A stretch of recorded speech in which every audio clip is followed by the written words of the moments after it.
Luis Gabriel Guio.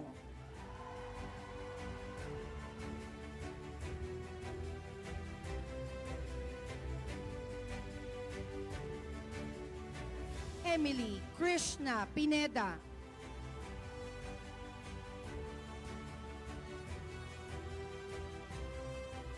John Louis Menjola.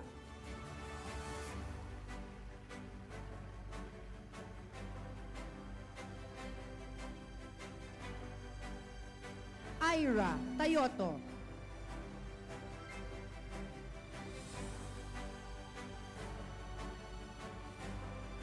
Raina Haifa Mama.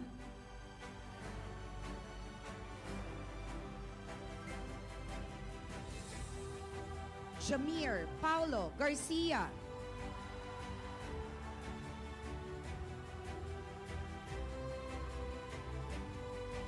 Jean Matthew Olivar.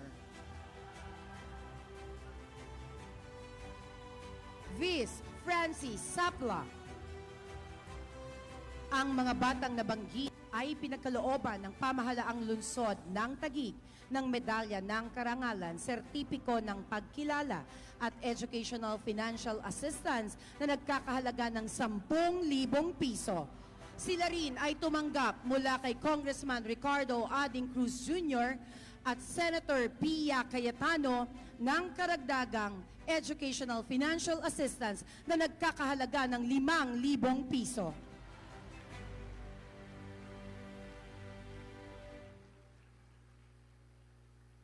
Atin ang tawagin ang batang pumangalawa ngayong taon. Alom